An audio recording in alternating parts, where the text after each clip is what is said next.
नीतीश कुमार प्रगति यात्रा पर हैं। इस यात्रा के 2 चरण का ऐलान जेडीयू ने कर दिया है, या यूं कहें कि सरकार की ओर से कर दिया गया है, क्योंकि इसके खर्चे को लेकर विवाद भी उठा।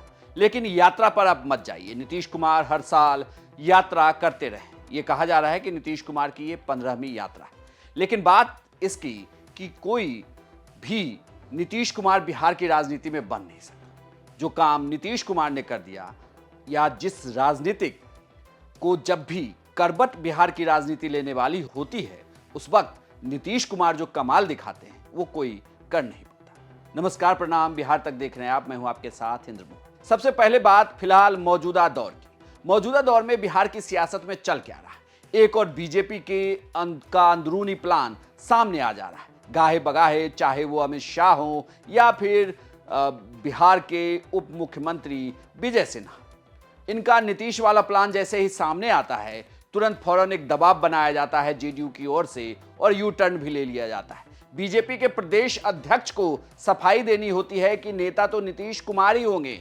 वहीं दूसरी ओर विजय सिन्हा ही एक दूसरी बाइट देते हैं, दूसरा बयान देते हैं, जिसमें वो कहते हैं कि एनडीए में नीतीश कुमार की अगुवाई में सरकार बनाई जाएगी। यानी कि नीतीश कुमार का दबाव काम कर रहा है। लेकिन मौजूदा दौर इतना ज्यादा बना कैसे, इसके पीछे का भी थोड़ी सी राजनीति समझ लीजिए। दरअसल हुआ यूं कि एजेंडा आज तक में देश के गृह मंत्री अमित शाह आए थे। उनसे एक सवाल हुआ कि क्या बिहार में महाराष्ट्र जैसा तो नहीं होने वाला, तो उन्होंने कहा कि ये पार्टी बैठ के तय करेगी कि चेहरा कौन होगा, अभी ये तय नहीं हुआ। यहीं से सवाल उठने लगा कि एनडीए में सब कुछ ठीक नहीं और बिहार में भी महाराष्ट्र जैसा खेल दोहरा सकती है बीजेपी। इस बात को आए गए कुछ ही समय हुआ था कि जेडीयू की तरफ से यह दबाव बनाया जाने लगा और फौरन प्रगति यात्रा की घोषणा हो गई। नीतीश कुमार प्रगति यात्रा पर निकल गए। जेडीयू ने पोस्टर जारी कर दिया कि 2025 में फिर से नीतीश कुमार, यानी कि नीतीश कुमार की अगुवाई में ही 2025 का विधानसभा चुनाव लड़ा जाएगा।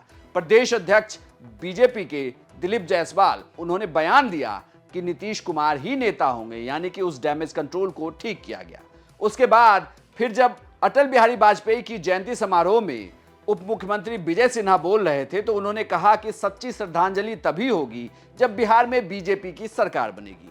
यह बयान काफी वायरल हुआ, इस पे सवाल उठने लगे। लेकिन इसके भी फौरन बाद उन्होंने खुद एक वीडियो जारी किया और कहा कि एनडीए में नीतीश कुमार की अगुवाई में सरकार बनेंगे, क्योंकि अटल बिहारी वाजपेयी के सबसे अच्छे और सच्चे शिष्य नीतीश कुमार ही हैं। ये माना जाए कि नीतीश कुमार अपनी राजनीतिक महत्वाकांक्षा को मनाना जानते हैं। तभी तो जेडीयू की तरफ से बार बार कहा जा रहा है कि जब भी एनडीए की सरकार बनेगी तो चेहरा तो नीतीश कुमार ही रहेंगे, चाहे वो पहले थे, अभी हैं या आगे भी रहेंगे। यानी कि जो नीतीश कुमार चाहते हैं वो बिना कहे, बिना किसी से बोले करवा लेते हैं। भले ही उनके पास विधायकों की संख्या कम हो, भले ही उनके पास सांसदों की संख्या कम हो, लेकिन ये कम संख्या भी सब पर भारी है। यानी कि बीजेपी पर जेडीयू भारी है।